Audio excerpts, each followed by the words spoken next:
नमस्कार, आप देख रहे हैं दो टूक। मैं हूं प्रखर श्रीवास्तव और हमारा महान भारत देश हर भारतवासी यहां बिना किसी भेदभाव के, बिना किसी की धार्मिक पहचान के, ना कोई रंग, ना कोई जाति, लिंग में कोई अंतर ना करते हुए सभी को समान अवसर मिलते हैं, मिलते थे और मिलते रहेंगे। लेकिन इसके बाद भी आज एक जाने माने मौलाना ने भारत की इस उपलब्धि पर कालिख पोतने की कोशिश की है। उस मौलाना ने कहा है कि लंदन और न्यूयॉर्क में एक मुसलमान मेयर बन सकता है, लेकिन भारत में एक मुसलमान किसी यूनिवर्सिटी का वाइस चांसलर भी नहीं बन सकता है। हैरत की बात है कि दिन भर दीन की बात करने वाले इस मौलाना को यह झूठ कहते हुए रत्ती भर भी शर्म नहीं आई। मौलाना भूल गए कि इस देश ने 3-3 मुसलमानों को अपना राष्ट्रपति चुना है। 2-2 मुसलमान इस देश के उपराष्ट्रपति बने हैं। 4-4 मुसलमान सुप्रीम कोर्ट के चीफ जस्टिस बने हैं। 2 मुसलमान मुख्य चुनाव आयुक्त बनाए जा चुके हैं। ना जाने कितने राज्यपाल, ना जाने कितने मंत्री, ना जाने कितने सांसद और ना जाने कितने विधायक इस देश में मुसलमान रह चुके हैं। आईएएस, आईपीएस, डॉक्टर, इंजीनियर, सैन्य अधिकारियों की तो गिनती ही नहीं है।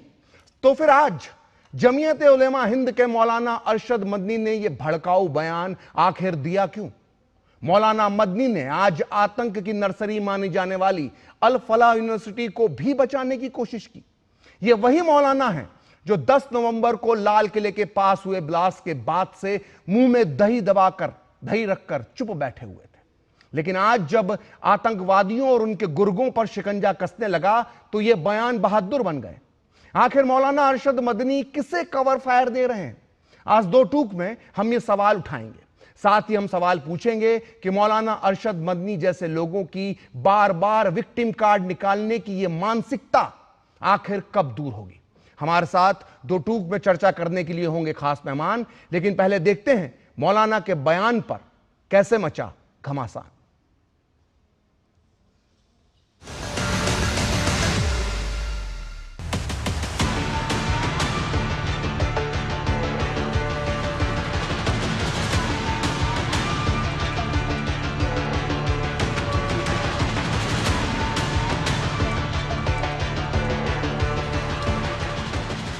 आज दुनिया का मुसलमान एक आदमी न्यूयॉर्क का मेयर बन सकता है, ममदानी लंदन के अंदर मेयर बन सकता है एक खान।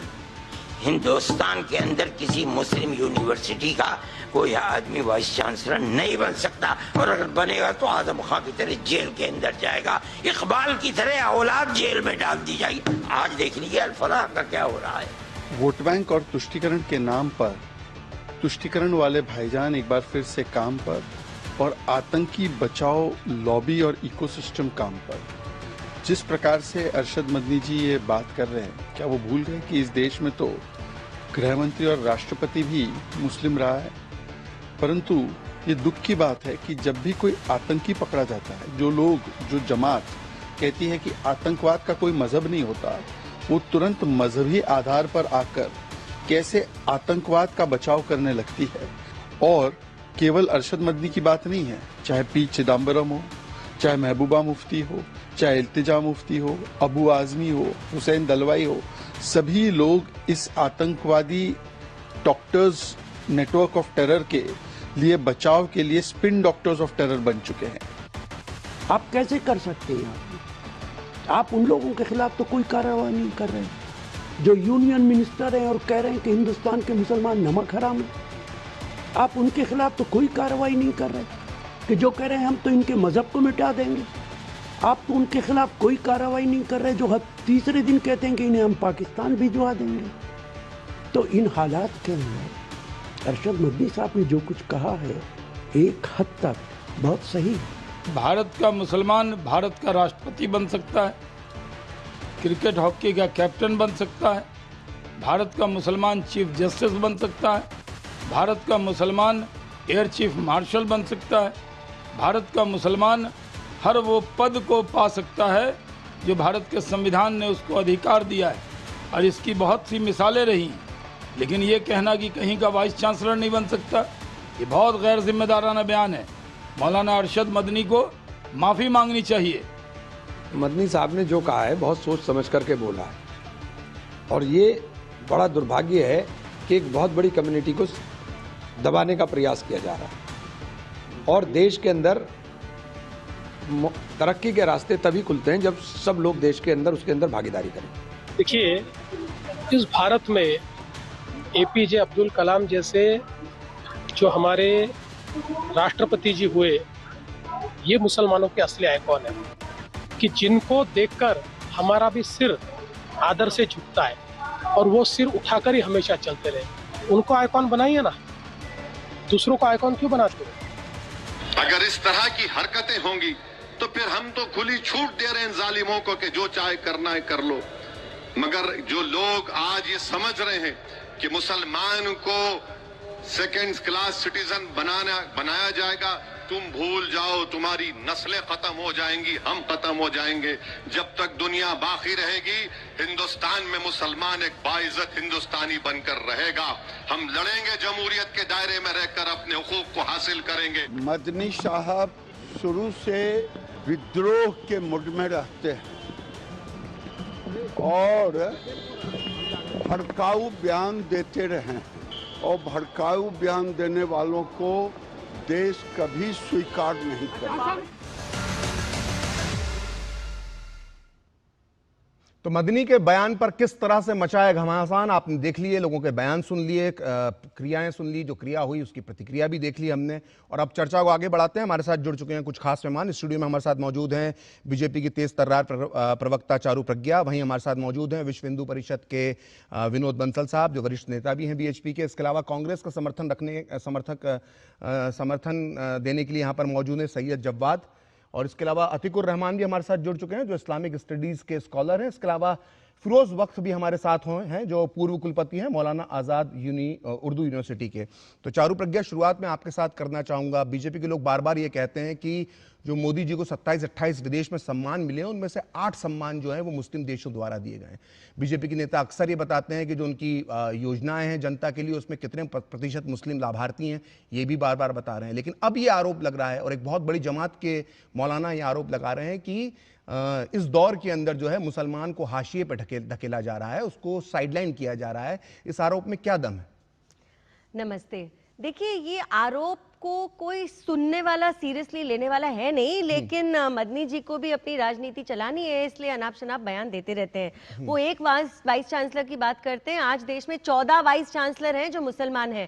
पर इस डिबेट में मैं पढ़ना नहीं चाहती, क्योंकि ये एक बहुत ही अलग दिशा में ले जाने वाला डिस्कशन है। आप चाहे राष्ट्रपति की बात करें, उपराष्ट्रपति की बात करें, सीजेआई की बात करें, चीफ इलेक्शन कमिश्नर की बात करें, आप आज की तारीख में भी गवर्नर्स, चीफ मिनिस्टर्स की बात करें, हमारे देश के सबसे ऊंचे ओहदों तक हर जाति, हर धर्म के लोग जाते हैं। और हमारे देश में ये विभाजन करने का काम केवल ये मौलवी जैसे लोग करते हैं। काम की और मुद्दे की बात यहां पर क्या है, ये क्या पुश करना चाहते हैं नैरेटिव? ये नैरेटिव आज तक ये पुश करना चाहते हैं कि भाई मुसलमान बेचारा है, गरीब है, अनपढ़ है, उसका कोई साथ देने वाला नहीं है, इसीलिए बातों बातों में वो बचाव कर गए अल फलाह यूनिवर्सिटी वाले वाइस चांसलर का। बातों बातों में वो इसको नहीं देखते कि क्राइम क्या था, वो पूछते नहीं है क्राइम क्या था, वो ये नहीं जानना चाहते कि कोई हवाला की बात थी या आतंकवाद की बात थी या लैंड ग्रैबिंग का केस था, क्या क्राइम है पूछने से पहले वो देख लेते हैं धर्म क्या है। अच्छा, और कॉन्ट्रडिक्टरी आप इनकी बात देखिए,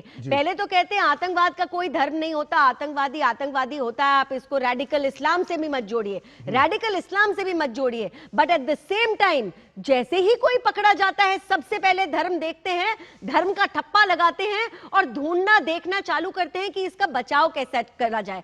अल फलाह यूनिवर्सिटी में जो हादसे अभी रिसेंटली हुए हैं, जिस प्रकार से वहां से एक्सप्लोजिव बरामद हुए हैं, उसके बाद दिल्ली के अंदर एक ब्लास्ट हुआ है। अरे अगर आप इस देश के सच्चे नागरिक होते, पहले उस बात पर आप बयान देते और ये कहते कि जो मेरे देश में बम फोड़ने की बात करता है, सोच भी रखता है, मैं उन लोगों का साथ कभी दे नहीं सकता। लेकिन आप देखिए ना पलट के क्या कर रहे हैं, पलट के उसी इकोसिस्टम का ये बचाव करने जा रहे हैं। और ये कौन सा बेचारे गरीब की ये बात करते हैं, जिसने बॉम्ब फोड़ा वो क्या बेचारा था, वो क्या अनपढ़ था, वो क्या गरीब था, वो एक एमबीबीएस डॉक्टर था। तो इनका सारा का सारा नैरेटिव अब देश के सामने नहीं, दुनिया के सामने ध्वस्त हो चुका है। ठीक, हमारे साथ सैयद जवाद भी हैं जो कांग्रेस का पक्ष रखेंगे। सैयद, आपका बहुत बहुत स्वागत है। आपने चारू प्रज्ञा की बात सुनी, उन्होंने बताया कि कितने राष्ट्रपति, कितने उपराष्ट्रपति, कितने चीफ जस्टिस ऑफ इंडिया सब भारत में मुसलमान हो चुके हैं, आज तक कभी भी इस तरह का भेदभाव नहीं किया। खुद आप सैयद जवाद मुसलमान हैं, हमारे साथ डिस्कशन के लिए मौजूद हैं, आए दिन आप न्यूज चैनल में डिस्कशन पर बैठते हैं, फिर भी इस तरह का बेतुका बयान जो मौलाना अरशद मदनी ने दिया, उसके बाद भी कांग्रेस के कई नेता, अभी हमने देखा, वो समर्थन कर रहे हैं। क्या आप इससे सहमत हैं? जी, बहुत बहुत धन्यवाद प्रखर आपका। सभी को मेरा जय हिंद, जय संविधान। देखिए, वो कत्ल भी करते हैं तो चर्चा नहीं होता, वो कत्ल भी करते हैं तो चर्चा भी नहीं होता, हम भी करते हैं तो हो जाते हैं बदनाम।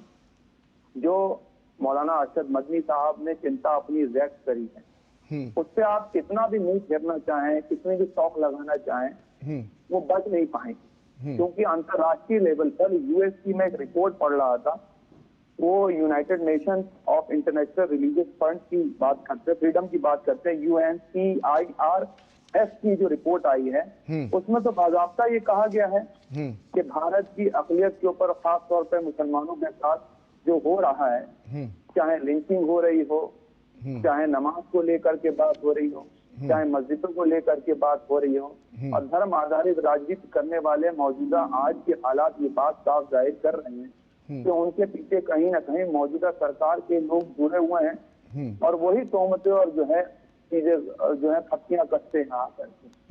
जहाँ तक लीडरशिप की बात हो रही है, एक मिनट बस मैं एक 30 सेकंड का एक सैयद बात कहना चाहूंगा। जिस रिपोर्ट का हवाला दे रहे हैं, तो एक ऐसी रिपोर्ट एक विदेशी वेबसाइट ऑस्ट्रेलिया टुडे में छपी, जिसमें कहा गया कि भारत का जो अल्पसंख्यक है वो सबसे सुखी है और सबसे सुरक्षित है।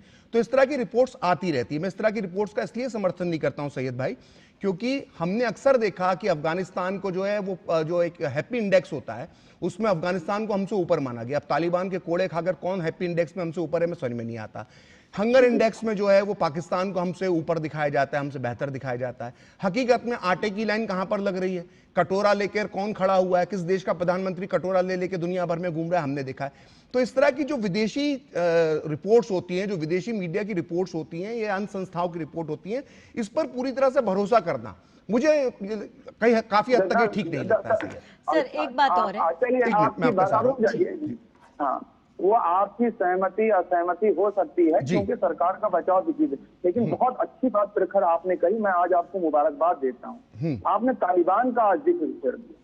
वही तालिबानी मानसिकता के लोगों को बुला बुला करके हिंदुस्तान के अंदर छप्पियां भी दी जा रही हैं, उनको गले भी लगाया जा रहा है। देखिए वो सैयद, देखिए सैयद जब बात अगर हम भारत की विदेश नीति को डिस्कस करने बैठे हैं, क्या आप और हम भारत की विदेश नीति को यहाँ पर डिस्कस कर रहे हैं? क्यों? भारत की विदेश नीति को डिस्कस करने, देखिए डिरेल मत कीजिए, जो विषय है उस विषय पर रहिए, जो विषय है उस विषय पर रहिए। मैं सिर्फ इंडेक्स की बात कर रहा था कि जो इंडेक्स आते हैं, जो रिपोर्ट्स आते हैं, वो कितनी सुरक्षित, कितने फैक्ट्स के साथ होती है, मैं इस पर सवाल उठा रहा हूं। आप भारत की विदेश नीति पर सवाल उठा रहे हैं, क्या ठीक बात है इस वक्त? नहीं, मैं क्यों नहीं कर सकता? मैं भारत की विदेश नहीं, आज विषय क्या भारत की विदेश नीति है। हम एक दिन 4 घंटे का एक आयोजन रख लेंगे जिसमें भारत की विदेश नीति को डिस्कस करेंगे, और आप सब मेरे साथ मेहमान रहिएगा, 4 घंटे तक बोलिएगा। आज मौलाना अरशद मदनी विषय है, आप उस पर बने रहिए। मैं उसी पर ही बने रहूंगा, क्योंकि आपने जब बात कही तो आप मुझको बताने लगे कि मैं ऐसी रिपोर्ट को नहीं मानता। वो मीठा मीठा गप और कड़ुआ कड़ुआ थूथू जो आपके फेवर की होगी वो रिपोर्ट आप मानेंगे। जो आपसे, यही तो हमारा लोकतंत्र रह गया, यही मोदी जी ने माशाल्लाह लोकतंत्र बनाया है। चलिए विषय पर आते हैं। इतनी बातें कर रहे हो, उसके बाद लोकतंत्र पे सवाल उठा रहे हो। प्रखर जी प्लीज मुझे भी 10 सेकंड का इंटरजेक्शन का टाइम दीजिए। पहले बात पूरी हो जाए सैयद। देखिए, मैंने कहा ना कि जहां मैंने कोई बात नहीं करी, मैंने तो चिंताएं व्यक्त करी है। इस देश के अंदर पूछिए, भारतीय जनता पार्टी जो हवाले दे रही, वो तो कांग्रेस के दौर में होता था। कांग्रेस के दौर के अंदर टिकट दिया जाता है। भारतीय जनता पार्टी एक भी टिकट मुसलमानों को नहीं देती है। Bharatiya Janata party political representation मुसलमानों का खत्म करे जा रही है। इनको वो मुसलमान चाहिए जो तलवे चाटने वाले होंगे, चरण चुंबक होंगे, जो खुल करके अपनी बात नहीं कह पाते। ठीक है सैयद, आपने जो बात कही, यही बात पे सवाल सैयद का ये कहना है चारू कि जो भारतीय जनता पार्टी है वो बेसिकली मुसलमानों को ना टिकट देती है। हमने बिहार चुनाव में भी देख लिया, किसी मुसलमान को टिकट नहीं दिया, और ऐसे कई चुनावों में देखा है। और अब तो अल्पसंख्यक मंत्री जो एक प्रथा थी भारत में कि सिर्फ मुसलमान ही बनता था, तो वो भी खत्म हो गई।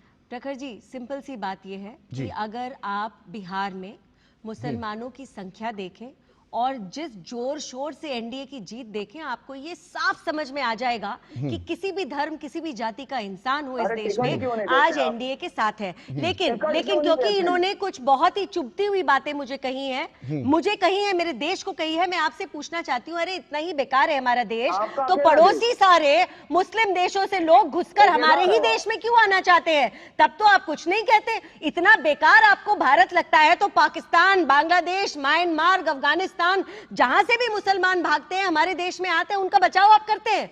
तब तो नहीं कहते देश में ऑपरेशन हो रहा है। ये सारी बातें मैं आपसे पूछना चाहती हूँ भाई। और तालिबान का आप नाम लेते हैं, तालिबान एक देश का सरकार चला रहा है आज, तो क्या देश के साथ नाते तोड़ दे? इतनी आपकी समझ है कूटनीति की।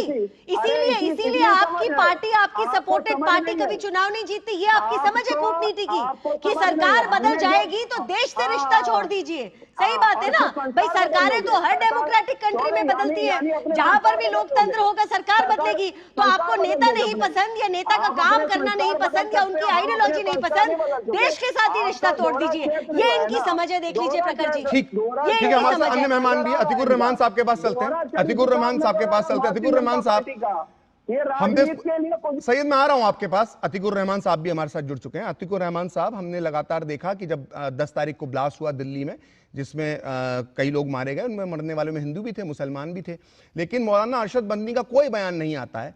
और 12 दिन बाद वो अचानक जो बयान देते हैं, ऐसा लगता है कि कहीं ना कहीं इस घटना को कवर फायर दे रहे हैं। क्या इस तरह के बयान देने की जरूरत थी या इस बयान को देने के पीछे कोई और मकसद है? जी, मौलाना अरशद बंदी हमारे बड़े काबिल तारीफ रिलीजियस लीडर हैं और कम्युनिटी उनको बहुत अच्छी तरह से जानती है, उनको फॉलो करती है। इसका ये मतलब नहीं है कि अगर कोई वो ऐसा बयान देंगे तो हम आंखें बंद करके उनको फॉलो करने लगेंगे। अलबत्ता इस बयान को मैंने पूरा सुना।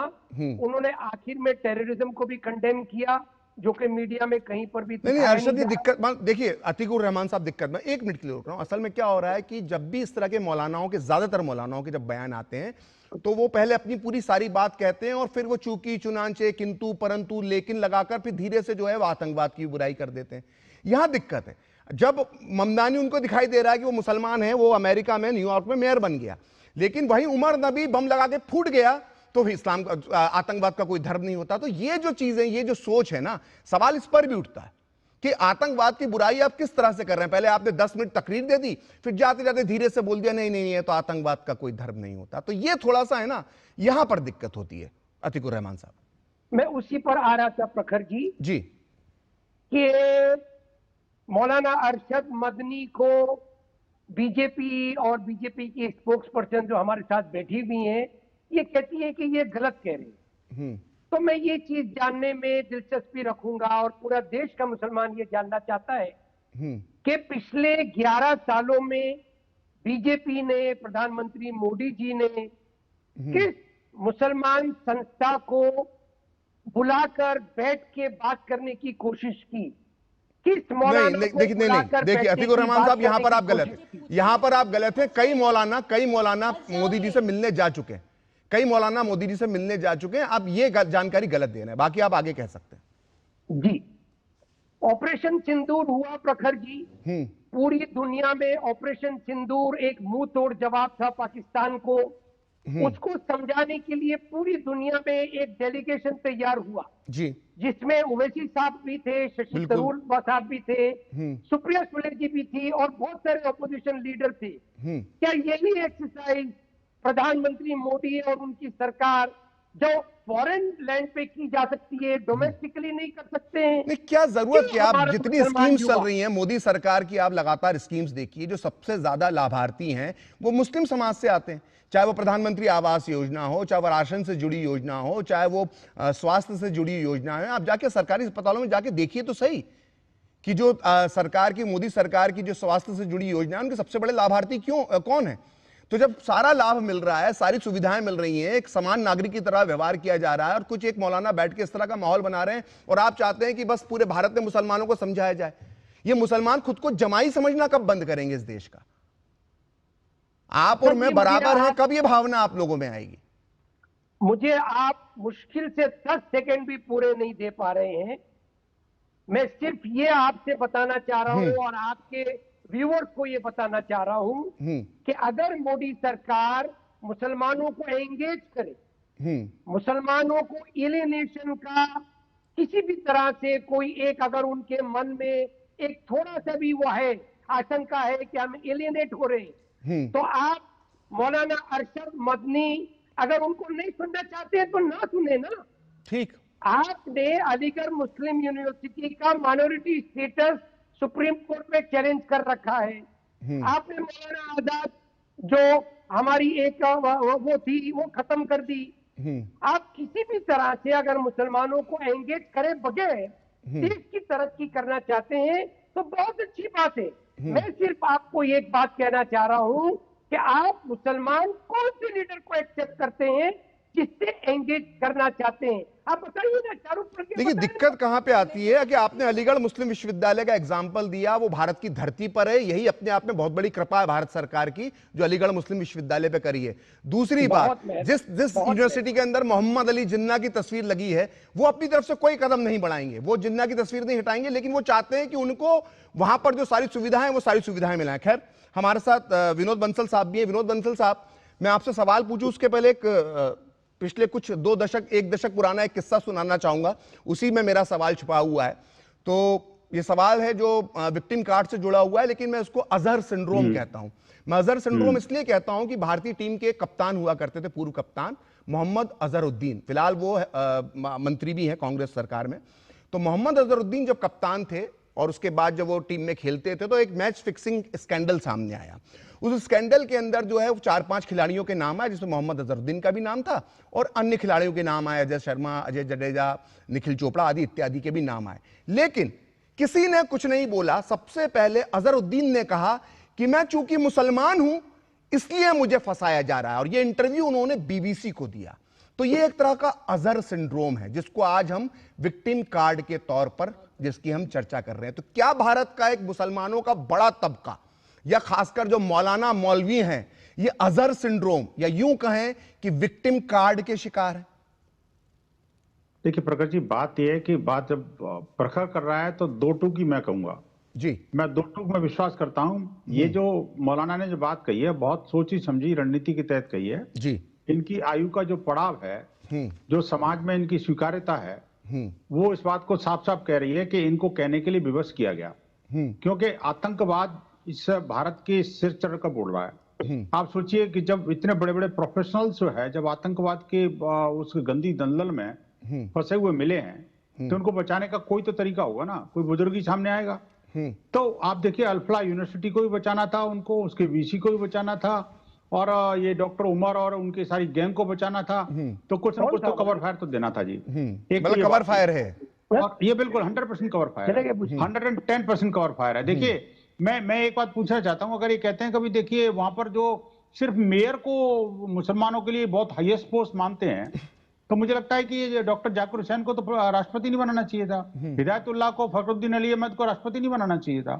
गलती करी भारत ने यह भी गलती करी कि अलीगढ़ मुस्लिम विश्वविद्यालय जैसे विश्वविद्यालय को एक नासूर बना करके, और हमने आज भी उसको ढो रहे हैं, सरकार के पैसे से पल रहे हैं, वहां अंदर सांप फैला रहे हैं। मैं एक बात कहना चाहता हूं, शायद मोहम्मद अली जिन्ना ही थे ना जिन्होंने अलीगढ़ मुस्लिम विश्वविद्यालय को कहा था कि ये मेरा शस्त्रागार है ना, वही यही अलीगढ़ के लिए कहते थे ना। बिल्कुल वहीं से तो भारत विभाजन की नींव रखी गई थी, वहीं से जिन्ना जन्मा था एक तरह से, और ये सब चीजें हुई थी। मैं एक बात कहना चाहता हूं, देखिए अभी भी जो है ना, अब समय आ गया है प्रखर जी, इस देश से अल्पसंख्यक के बाद बहुसंख्यक का सिलसिला खत्म हो जाना चाहिए जी। बिल्कुल, न तो अल्पसंख्यक मंत्रालय होना चाहिए, न अल्पसंख्यक आयोग होना चाहिए, न ही अल्पसंख्यकों के अलग से कोई सुविधा होनी चाहिए।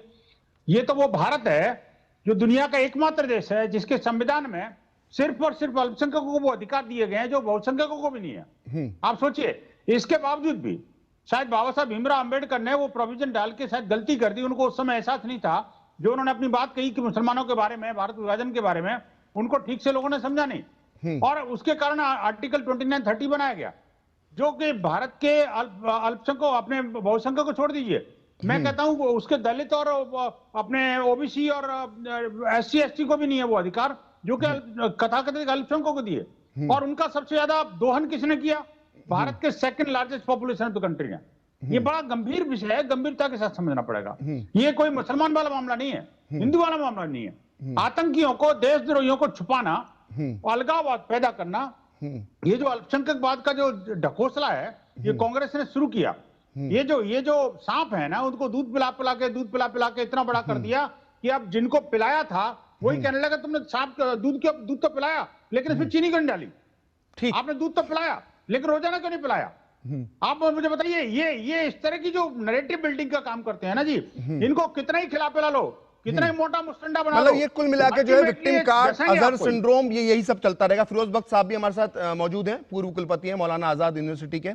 बख्श साहब, मैं आपसे सवाल पूछूं, मैं सवाल एक बख्श साहब जैसे लोगों को नहीं मानते ये लोग। आप देखिए, ये भी फिरोज बख्श साहब भी एक यूनिवर्सिटी के अंदर बीसी रहे, लेकिन कितने दिन रहने दिया जी? वो सोचिए, मौलाना अरशद मदनी साहब या तो ये भूल गए थे या बख्श साहब को मुसलमान नहीं मानते, दो में से एक ही चीज हो सकती है। बख्श साहब, मध्य प्रदेश कैडर के एक आईएएस अधिकारी हैं नियाज खान, बड़े प्रसिद्ध आईएएस अधिकारी हैं। उन्होंने आज ट्वीट किया, उसी ट्वीट में मेरा सवाल छुपा हुआ है। उन्होंने कहा कि जो मुसलमान सबके साथ मिलजुल कर रहता है वो मेयर और गवर्नर तक बन सकता है, लेकिन जिस मुसलमान ने कट्टरता सीखी है वो वहीं रह गया, कहीं मैकेनिक बना, कहीं पंचर बनाने वाला मिल गया। क्या आप इस ट्वीट जो आईएएस अधिकारी नियाज खान ने किया है, क्या आप उसको लेकर क्या सोचते हैं, क्या कहते हैं?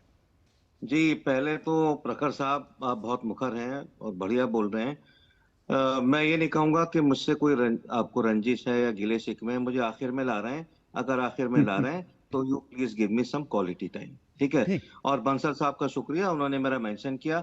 बंसल साहब को पता है कि मैं चांसलर रह चुका हूं, लेकिन मदनी साहब को इस बात का बिल्कुल नहीं पता। देखिए, उन्होंने हटवाया होगा, वो क्या दोबारा नहीं बन जाए, वो इस फिराक में होंगे क्योंकि आपको मुसलमान ही नहीं मानते। वो दुर्भाग्य है, जो अच्छा काम करता है इस देश के अंदर।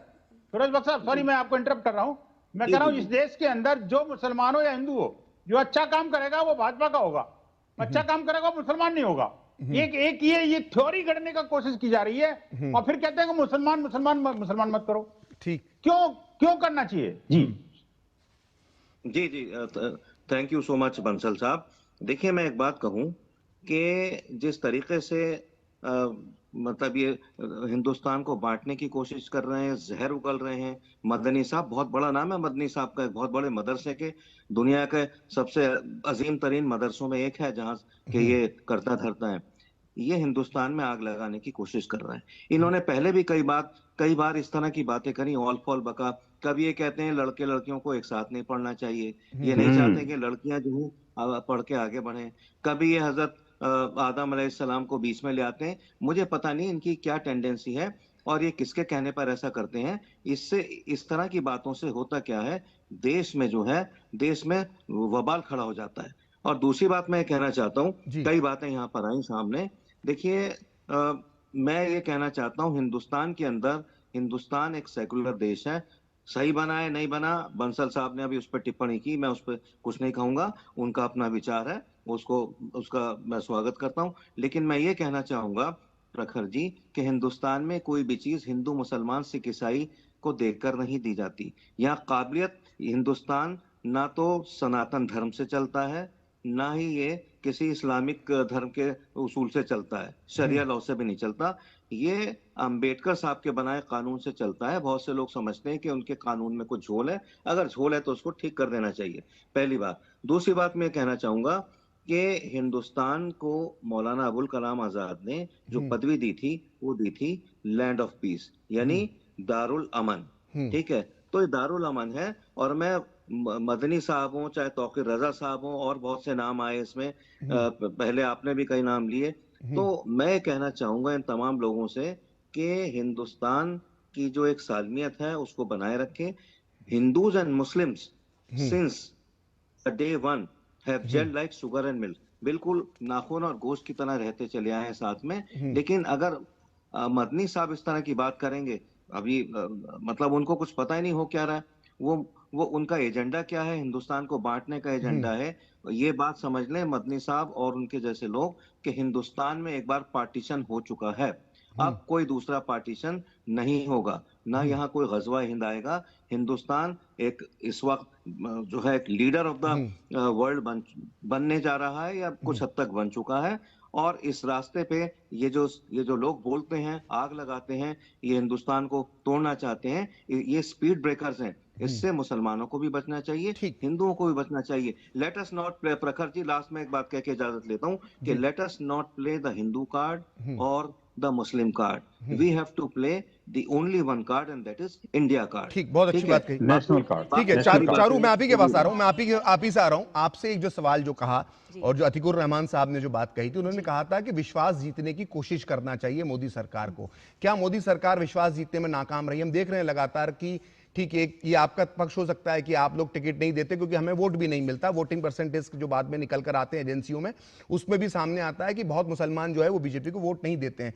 लेकिन फिर भी क्या मोदी सरकार, जैसा कि आरोप लगा रहे हैं अतीकुर रहमान, विश्वास जीतने में नाकाम रही है और उसे विश्वास जीतने की कोशिश करना चाहिए? इस पर आप क्या कहेंगे? बिल्कुल भी नहीं प्रखर जी, अगर आप हर साल की मोदी जी की मीटिंग्स और डेलीगेशंस की लिस्ट निकाल लेना, आपको ये दिखाई दे जाएगा कि हर समय हर एक कम्युनिटी के साथ वो एंगेज करते हैं और मुसलमान कम्युनिटी के साथ भी लगातार एंगेज करते रहे हैं। खासकर कि कुछ दिनों में जब ट्रिपल तलाक हटाया गया उसके बाद भी बहुत एंगेजमेंट हुई है। अभी हम यूनिफॉर्म सिविल कोड की बात कर रहे हैं, एंगेजमेंट जारी है और इस एंगेजमेंट की ही वजह है कि आप किसी भी प्रदेश के आंकड़े उठाकर देख लीजिए, आज हम एक थंपिंग विक्ट्री इसलिए लेकर आते हैं क्योंकि समाज का हर वर्ग हमारे साथ है। लेकिन अहमद साहब को मैं धन्यवाद देना चाहूंगी, उनकी बातें बिल्कुल सटीक हैं और सर की बातें आगे ले जाते हुए मैं आपसे एक बात शेयर करना चाहती हूँ और ये बहुत कंफर्म्ड और कॉन्क्रीट बात मैं कहने जा रही हूँ। हमारा पड़ोसी देश पाकिस्तान का जन्म हमारे देश के साथ साथ हुआ। पाकिस्तान एक इस्लामिक देश है और हमारा देश संविधान से चलने वाला देश है। हमारा देश आज कितना आगे बढ़ा है दुनिया में और कहां पाकिस्तान पहुंच गया है ये हम सबको दिखाई दे रहा है। लेकिन पाकिस्तान का एक एजेंडा रहता है और वो एजेंडा रिलीजियस लाइंस पर चलता है। इस रिलीजियस लाइन को आगे बढ़ाते हुए जब कसाब को हमारे देश में भेजा गया था, उसके हाथ पे कलावा बांधा गया था। विपक्ष ने क्या किया?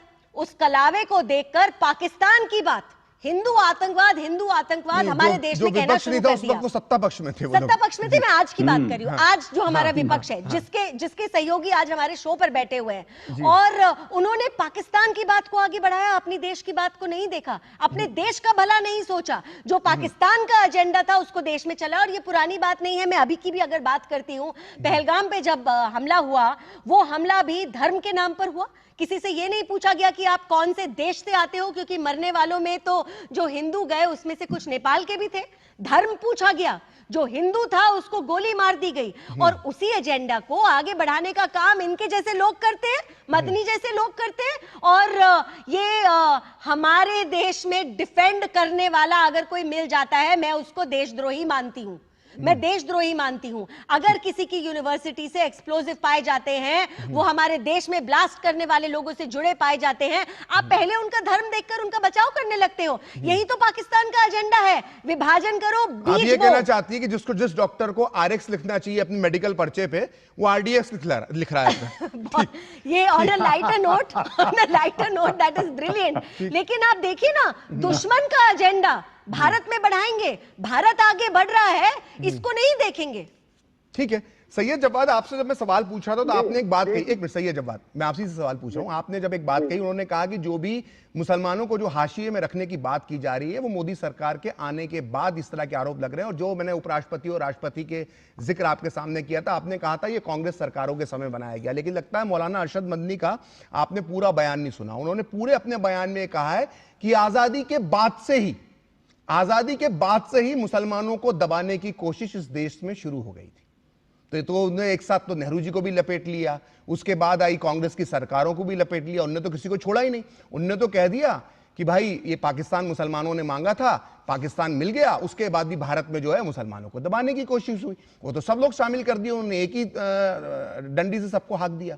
सैयद नहीं, दबाने की वो तो फेंकने की कोशिश होनी चाहिए उस समय। तो ये कांग्रेस की गलती थी, इन्होंने सहन कर लिया। मैं कहता हूँ उस समय तो मुसलमान एक बचना नहीं चाहिए देश के अंदर। क्यों बचना चाहिए भाई? जब भारत का विभाजन मजहब के आधार पर हुआ था, तो क्यों रहना चाहिए वो?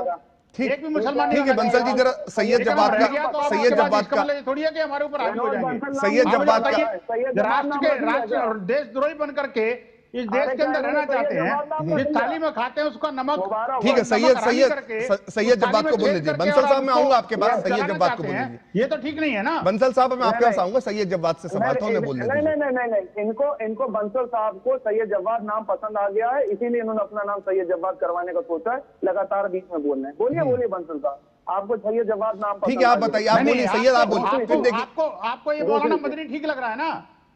ये बुड्ढा मदनी अच्छा लग रहा है आपको? आतंकवादी आपको अच्छा लग रहा है ना? आपको डॉक्टर उमर से बड़ा गर्व हो रहा है ना? ये आतंकी जितने भी डॉक्टर पकड़े गए हैं। अरे बंसल जी बोलने दीजिए ना, अभी फिर अभी के पास आ रहा हूँ। सैयद जब्बात को अपनी बात कहने दीजिए। ये टेप रिकॉर्डर बहुत अच्छी है ना? इनसे पूछो ना, इन्होंने बोला, मेरे को बोलने के लिए बोला ना, मैं तो बोलूंगा। नहीं, सैयद जब्बात से मेरा सवाल। सैयद जब्बात आप बोलिए। इसको बेचारे को परेशानी है प्रखर जी, ये देखो, इसको बेचारे को क्या होता है? आपने बेचारा कर दिया। बेचारा क्या है? अभी ये कह रहे थे मैं बेचारा हूँ। अरे विक्टिम कार्ड की तो बहस ही चल रही है। इसका जवाब बंसल साहब, बहस ही पूरी विक्टिम कार्ड पे है, तो ये बेचारा तो अपने आप को बोलना और ना बोलना तो चलता रहेगा इस बहस के दौरान। सैयद अपनी बात पूरी कीजिए, सैयद जब्बात अपनी बात पूरी कीजिए। इसको कहते हैं नमक हरामी। नमक हरामी के अंदर सैयद जब्बात, अरे कम से कम भारत के साथ, भारत में हो तो भारत के बनकर रहिए। हराम तुम लोग हो। कभी तो नमक हरामी से बाहर निकलिए। आजादी की लड़ाई के अंदर अभी तो निकलिए बाहर। आजादी की लड़ाई छोड़ दीजिए। आजादी की जो लड़ाई लड़ी थी वो पाकिस्तान चला गया आपके साथ। अच्छा सैयद जब्बात मेरा सवाल फिर से दोहरा देता हूँ। विनोद बंसल जी 1 मिनट शांत हो जाइए। विनोद बंसल जी 1 मिनट शांत हो जाइए। आपने अपनी बात कह दी, सवाल सैयद जब्बात से था। सैयद जब्बात, मेरा सवाल फिर से दोहरा रहा हूं, आप मुझे मालूम है मुद्दे पे ही रहेंगे।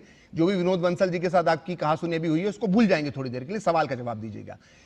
जो आज मौलाना अरशद मदनी का जो बयान है, उस बयान के अंदर उन्होंने कहा कि आजादी के बाद से ही सोचिए, आजादी के समय बंटवारा हुआ था, पाकिस्तान क्यों बना था, कैसे बना था, किन्होंने बनाया था, हम सबको मालूम है। उसके बाद भी मुसलमान इस देश में रहे, मुसलमानों को हाथ से हाथ मिलाकर आगे बढ़ाने की कोशिश की गई। लेकिन आज मौलाना अरशद मदनी 78 साल बाद नेहरू सरकार को, इंदिरा सरकार को, राजीव सरकार को, तमाम कांग्रेस की सरकार को आज ये उल्हाना दे रहे हैं कि आजादी के बाद से ही मुसलमानों को दबाने की कोशिश शुरू हो गई थी। नहीं, ये वही मौलाना अरशद मदनी है जिनकी पूरी फैमिली ने और जिस आइडियोलॉजी से निकल के आते हैं, उन्होंने इस 2 नेशन थ्योरी का विरोध करा। जिना की 2 नेशन थ्योरी को लात मारी थी और ये कहा था कि देश का पहला नेता, ब्राह्मण नेता पंडित जवाहरलाल नेहरू है, जिनको सबने एक्सेप्ट करा। जिना की 2 नेशन थ्योरी को लात मारी। लेकिन जो हरामखोर लोग, जो नमक हराम लोग अंग्रेजों के तलवे चाट रहे थे, जूते चाट रहे थे, वो आज देशभक्ति का दूसरों को सर्टिफिकेट दे रहे हैं। ये वही मानसिकता के लोग हैं जो जिना की मजार पर जाके कसीदे पढ़ करके आए थे। याद है आपको? नहीं, मुझे सब याद है। मैं आपकी बात का जवाब भी देना चाहूंगा, आपके कुछ करेक्शन भी करना चाहूंगा। इनके डीएनए में जिना का प्रेम लगातार भर के निकलता है। इसीलिए कभी पाकिस्तान चले जाते हैं बगैर क्लियरेंस लिए। पाकिस्तान प्रेमी लोग, जिना प्रेमी लोग ये आज है। और मैं बार बार अरे जिन्ने की औलाद तो यही बोल रही है ना। ठीक, जिन्ने की औलाद सैयद जब्बात में जाकर के उसको पाकिस्तान किया जा रहा है, आतंकवादियों की पैरवी नजर आ रही है। वो जिन्ना की औलादी तो है आप लोग। सैयद जब्बात जिन्ना की औलादी जो अलीगढ़ मुस्लिम यूनिवर्सिटी में सुनिए, अब 1 मिनट। जिन्ना की औलादी है जो भारत के अंदर रह करके और उसी थाली में खाकर चेंज कर रही है। ये जिन्ना की औलादी है जो आतंकवादी पैदा कर रही है। जिन्ना की औलादी है जो ठीक, सैयद जब्बात की आवाज और विनोद बंसल साहब शांत हो जाइए। सैयद जब्बात एक बार भी क्यों नहीं बोलते एक्सप्लोजिव मिले थे अल-फलाह यूनिवर्सिटी में? दुनिया जहान की बात कर ली, इस बात पर क्यों नहीं आते? जिस यूनिवर्सिटी को डिफेंड करा जा रहा है, जिस वाइस चांसलर को डिफेंड करा जाने के लिए सारी कहानियां रची गई है, आप दमदार तरीके से उसके खिलाफ बोलने की हिम्मत नहीं रखते। पूरे टाइम चिल्ला लोगे शो में, काम की बात नहीं बोलोगे। ठीक है, मैं एक बात कहना चाहता हूं। सैयद जब्बात साहब को एक करेक्शन, सैयद जब्बात के साहब के सामने करेक्शन करना चाहता हूं। देखिए सैयद जब्बात साहब, आपने जूते चाटने की बात की, आपने आजादी के आंदोलन की बात की। बातों पर मैं जानबूझ के जवाब नहीं दे रही, पर ये तो देशद्रोहियों का साथ दे रहे हैं। बंसल जी 1 मिनट जाइए। इनके गाल पर बनेगा जूते। देखिए सैयद जब्बात साहब, सैयद जब्बात साहब, आप एक सैयद जब्बात की आवाज, बाकी गेस्ट की आवाज डाउन कर दीजिए। आतंकवादियों का पैरोकार। सुनिए विनोद बंसल जी, मुझे कुछ कहना है, आप शांत हो जाइए। धोखा मत करो बीच में। सैयद जब्बात की आवाज डाउन कीजिए पीसीआर। देखिए सैयद जब्बात साहब, आपने जूते चाटने की बात की, मैं आपको कुछ चीजें स्पष्ट कर देता हूं जो शायद आपको इतिहास का ज्ञान नहीं, और बार बार मैं पार्टीशन की जो बात कर रहा था वो आप उसका सच सुन लीजिए। भारत में जब 1945-46 का जो चुनाव हुआ था, उसमें मुस्लिम लीग को वोट देने वाले 90% जो मुसलमान थे वो भारत की धरती पर रहने वाले मुसलमान थे। और जब मैं भारत की धरती का जिक्र करता हूं तो मैं उस वर्तमान भारत के नक्शे का जिक्र करता हूं। मौलाना आजाद के परिवार के एक व्यक्ति मेरे साथ इस डिस्कशन में बैठे हुए हैं, वो इस सत्य को जानते होंगे। जिन्ना कहां से चुनाव जीता था आपको मालूम है? 1942 का जिन्ना चुनाव जीता था भायकला मुंबई से। लियाकत अली खान मालूम है कहां से चुनाव जीते थे? लियाकत अली खान चुनाव जीते थे मुरादाबाद से। खलीकुज्जमा चौधरी जो पाकिस्तान मुस्लिम लीग के पहले अध्यक्ष बने, वो चुनाव कहां से जीते थे? वो चुनाव जीते थे लखनऊ से। इस तरह से जो 40 मुस्लिम रिजर्व सीटें थी मुस्लिम लीग की भारत में, उन सबको वोट देने का काम भारतीय मुसलमानों ने किया था। उसके बाद भी भारत में वो मुसलमान रह गए, उनके रहनुमा मुस्लिम लीग के नेता, मुसलमान जो थे मुस्लिम लीग के नेता, वो भारत में रह गए। फिर भी उनको मुख्य धारा में जोड़ने की कोशिश की गई, उनको समान अवसर समान अधिकार दिए गए। और आज मौलाना अरशद मदनी ये कहता है कि आजादी के बाद से इस देश में मुसलमानों को दबाने की कोशिश हुई है। वोट दिया था पाकिस्तान को, अलीगढ़ मुस्लिम विश्वविद्यालय पाकिस्तान का शस्त्रागार था। ये मेरे शब्द नहीं है, मोहम्मद अली जिन्ना के शब्द हैं। कोई और देश होता, और बहुत सोच समझकर भरोसे के साथ विश्वास के साथ ये कह रहा हूं, कोई और देश होता तो आजाद होने के अगले दिन 16 अगस्त 1947 को अलीगढ़ मुस्लिम विश्वविद्यालय पर बुलडोजर चला देता, जहां पर पाकिस्तान का नासूर पैदा हुआ था। यह भारत का दिल है कि उसने अलीगढ़ मुस्लिम विश्वविद्यालय जैसे नासूर को, उस जैसे पाप को, उस जैसे फोड़े को आज भी इस धरती पर सजो कर रखा हुआ है। सच सुनना चाहेंगे या और भी आगे कुछ बाकी है? अतीकुर रहमान साहब, ये बार बार जो इस तरह के आरोप, ये पहली बार नहीं है, ये पहली बार नहीं है जब जमीयत के मदनी परिवार पर इस तरह के आरोप लगे हैं। ये हम देखते हैं लगातार कि जब जब आतंकवादी कोई घटना होती है तो इनको सहायता, कानूनी सहायता भी उपलब्ध करवाई जाती है।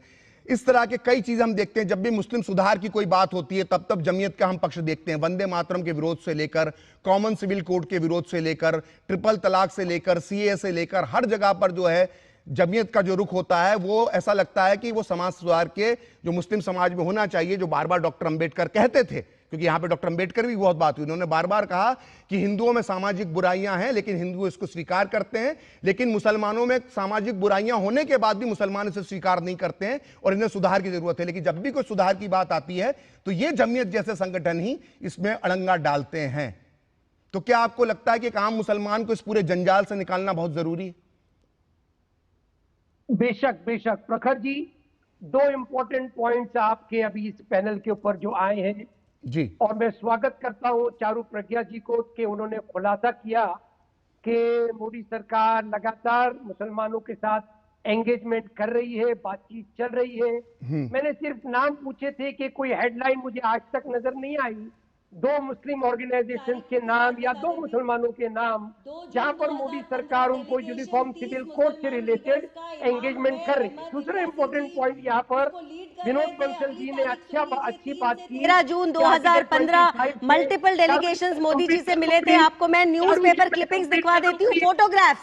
फिर उसके बाद 13 अप्रैल 2016 नाम पूछ रहे थे ना, तो सुन लीजिए ना, 9 मई 2017 मैं नाम के साथ फोटोग्राफ के साथ दिखा सकती हूँ। सर चैलेंज मत करिए आप, मैं सोच समझ के बोलती हूँ। बोलने नहीं देंगी। नहीं, आपने मुझ पर आरोप लगाया कि मैंने नाम नहीं दिए। मेरे पास इतने नाम और इतने न्यूज़पेपर क्लिपिंग्स के फोटो हैं। अगर मुझे प्रखर जी समय दे, मैं डजनों की लाइन लगा दूं। ये बात हम लोगों ने पहले भी कही थी अतीकुर रहमान साहब। मैं डजनों की लाइन लगा दूं। अगर मैं कुछ बोलती हूँ, मैं चेक करके 4 बार चेक करके बोलती हूँ। आपकी तरह अफवाह उड़ाने का काम नहीं है मेरा। देखिए अतीकुर रहमान साहब, एक मिनट चारू जी, अतीकुर रहमान साहब एक बात यहाँ पे स्पष्ट कर लीजिए कि जालीदार टोपी पहनने वाले नेताओं से ही देश का भला नहीं हो जाता है। ये बात समझने की जरूरत है। अतीकुर रहमान साहब अपनी बात कंप्लीट कीजिए। Thank you. मैं दूसरे पॉइंट पर आ रहा था कि विनोद बंसल जी ने मुझ पर आरोप लगाने के लिए सॉरी तो बोल दीजिए। आर्टिकल 25 और 29 को कॉन्स्टिट्यूशन से निकाल देना चाहिए। तीसरी इंपॉर्टेंट बात, क्या फिरोज बख्श जी इस बात को एक्सेप्ट करते हैं कि अलीगढ़ मुस्लिम यूनिवर्सिटी में टू नेशन थियरी की नींव डाली गई थी?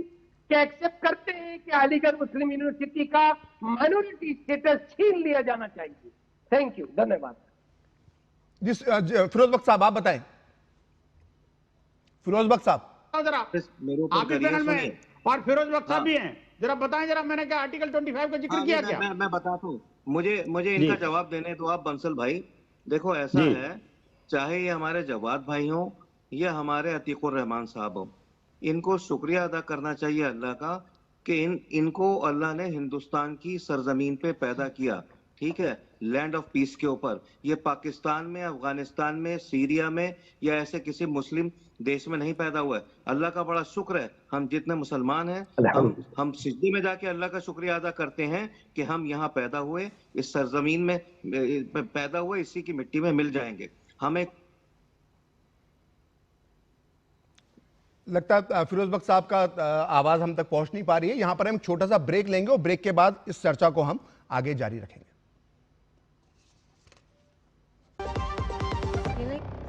पढ़ता है, खेलता है, झूलता उछलता है, दौड़ता कभी कभी दौड़ कराता है, आगे आगे बढ़ता है इंडिया, अमूल दूध पीता है इंडिया।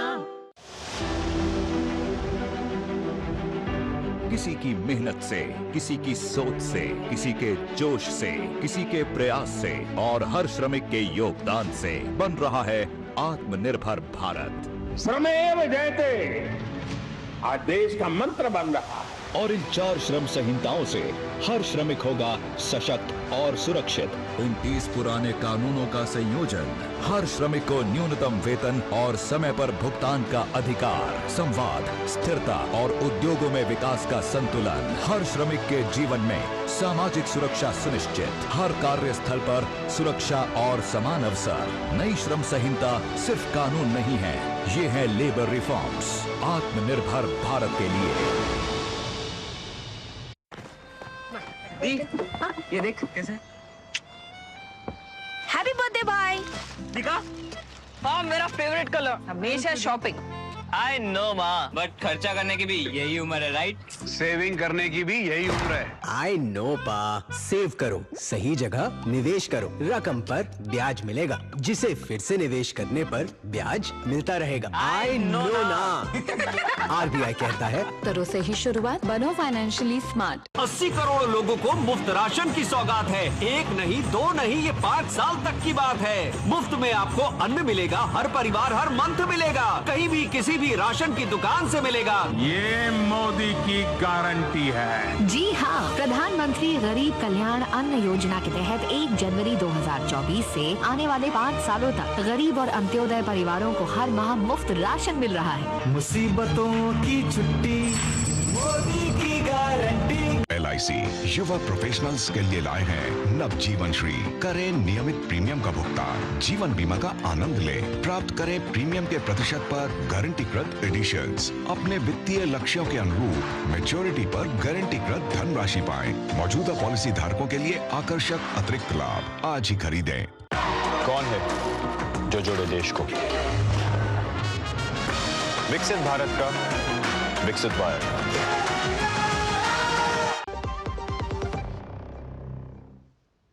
तो 2 टूक में आपका एक बार फिर से स्वागत है। और फिरोज बख्श साहब, आपकी आवाज थोड़ी सी तकनीकी खराबी आ गई थी, अपनी बात पूरी कर सकते हैं। बात को पूरा करता हूँ।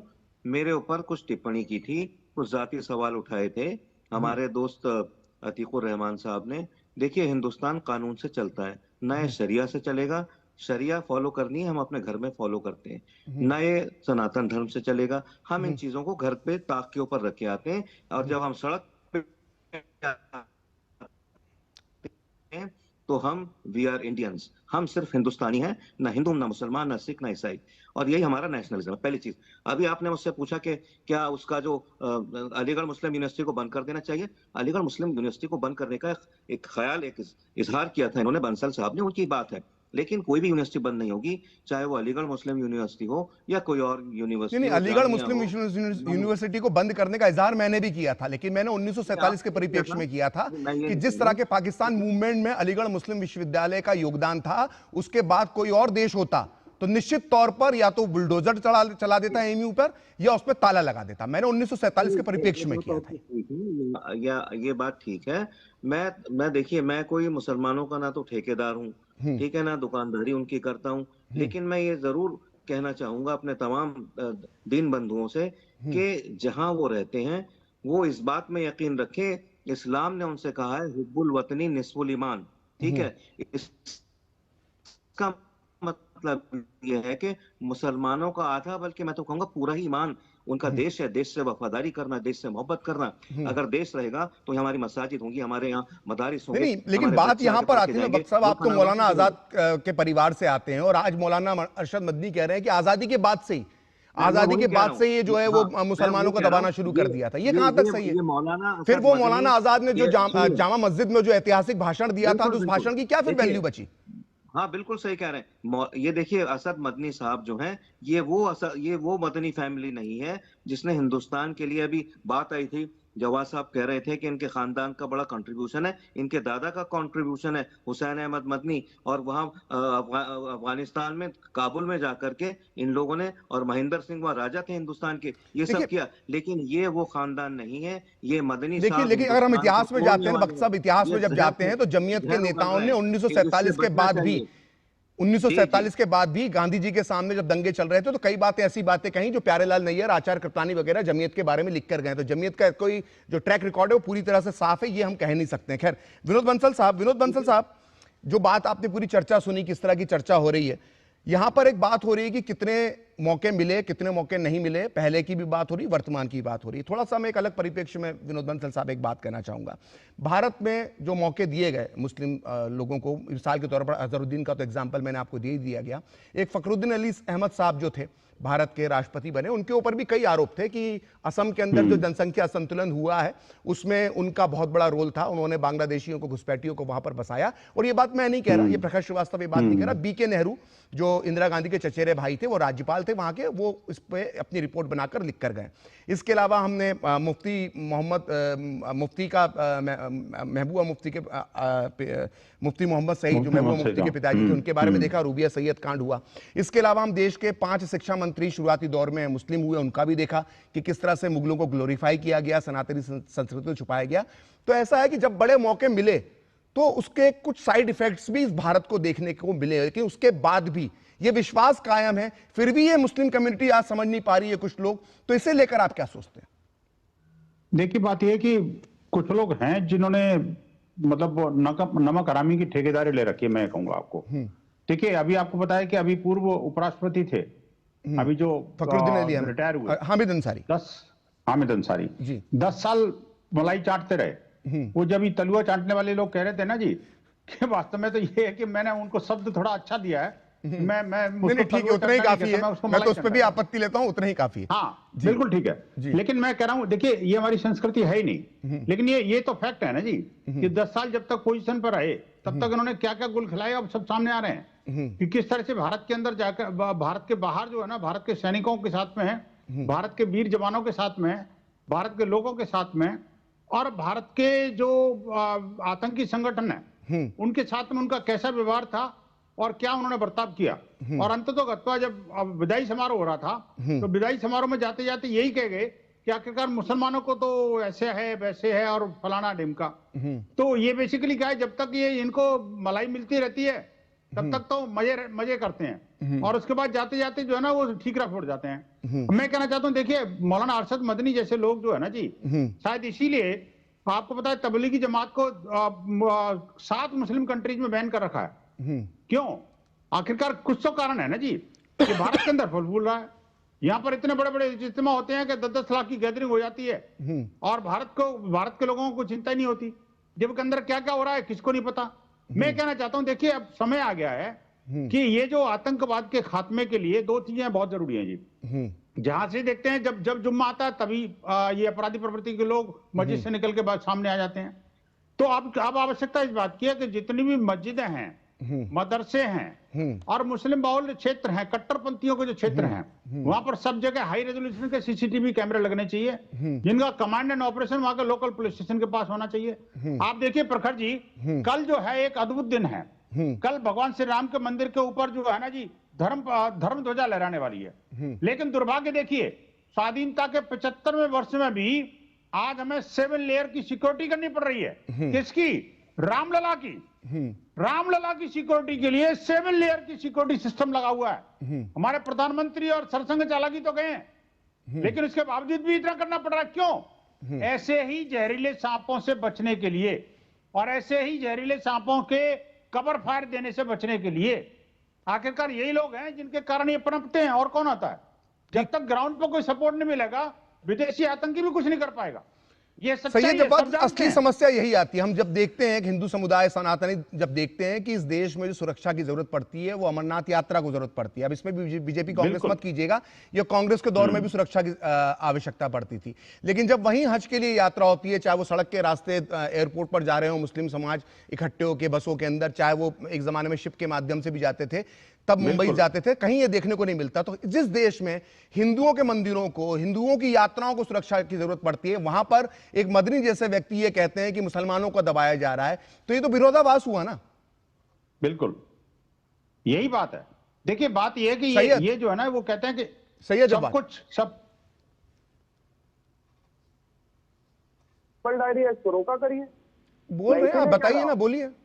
मैं इसीलिए कह रहा हूँ, सरकार अभी चारू प्रज्ञा ने भी यही सवाल करा, आपने भी सवाल करा और फिरोज अहमद बख्श का भी लगभग मिलता जुलता। तो बताइए, जब आरडीएक्स आ रहा है, जब आतंकी हमले हो रहे हैं, तो भारत सरकार का पहला दावा ये था। नहीं, आरडीएक्स कहाँ पे आया? फिर गलत जानकारी। धारा 370 कौन सा आरडीएक्स आया? अरे सांपों को तुम पैदा करोगे और मारने का काम सरकार करे तो ये भौंकने लगे, ये भौंकने लगा। ये देखो, अपनी जाति को पहचान लिया, बांध करके रखने वाला है। अपनी जाति को पहचान लिया, पहचान लिया। ये फिर भौंकने वाला है। इसको टाइम पे बिस्कुट दिया करो, पेमेंट दिया करो। इसको पेमेंट नहीं दोगे, ये बीच में भौंकेगा। इसको सही समय ये भाषा ठीक नहीं है। सही है, जब बात ये भाषा ठीक नहीं, तू तड़ाके की भाषा ठीक नहीं। ये अतिकुर रहमान साहब क्लोजिंग रिमार्क। ये इस्लामिक जिहादी संस्कृति है, ये मैं नहीं मानता इसको बुरा। मैं इसको बुरा नहीं मानता। ये बेसिकली इनकी संस्कृति, इनके माँ बाप ने यही सिखाया है, इनके बाप दादे यही करते चले आ रहे हैं। चलिए ठीक है, बेटा भी इनका यही करेगा और ठीक है। कर ही नहीं सकता। समय का अभाव है, समय का अभाव है। सही है, जब बाद में आपको और भी मौका देना चाह रहा था, मैं आपको और भी मौका देना चाह रहा था, लेकिन आप डीरेल के ही मूड में थे पूरी तरह से, यहां से वहां, इधर से उधर गोल पोस्ट शिफ्ट करते रहे। इसलिए हो सकता है कि चर्चा में आप जितना सब बोलना चाहते थे वो ना बोल पाए हो। ठीक, बयान देश के पक्ष में नहीं दे पाए। ठीक, इसी धरती पर रहते हो, शर्म आनी चाहिए आप। फिरोज बख्श साहब, आखिरी 30 सेकंड में आपको देना चाहूंगा, ये जब पूरा इस तरह के हर आतंकवादी हमले के बाद जिस तरह का माहौल बनता है, एक समाज को, खासकर मुस्लिम समाज को सही संदेश देने का तरीका क्या होना चाहिए जिसमें राजनीति भी ना हो और देश पहले हो? 30 सेकंड में थोड़ा सा बताने का प्रयास कीजिएगा, समय का अभाव है। जो भी मुस्लिम समाज के लोग हैं उन, एक मिनट जवाब भाई, शहजादे मेरी बात सुनो ध्यान से। आप मेरे बच्चे की तरह सड़कों पे आना चाहिए। और अभी बात आई कि बड़े अफसोस की बात है कि राम मंदिर के लिए इतनी 7 लेयर सिक्योरिटी लग रही है। वहां तो मुसलमानों को जाके मर्यादा पुरुषोत्तम राम का जो मंदिर है आगे खड़े हो जाना चाहिए कि हम इसके मुहाफिज हैं, हम इसको बचाने वाले हैं। अगर इस तरह की चाशनी से हम रहेंगे और जैसे हम रहते चले आए सदियों से, तब मैं समझता हूं कि, और मौलाना आजाद ने तो ये बात कही थी कि जब ये पार्टीशन हो रहा था कि जो चला गया उसे भूल जा, हिंद को अपनी जन्नत बना। हिंद को जन्नत रहने दें, इसको दोज़ख ना बनाएं। बिल्कुल, बहुत अच्छी बात कही, हिंद को जन्नत रहने दें। और इसी नोट पर कोई मुश्किल नहीं है हिंदू या मुसलमान होना, प्रखर भाई, कोई मुश्किल नहीं है हिंदू या मुसलमान होना। हाँ, बड़ी बात है इस दौर में इंसान होना। और आखिर में इस देश पे रहमते परवरदिगार है, कृपा प्रभु राम की, कान्हा का प्यार है। बहुत बढ़िया, बहुत बढ़िया।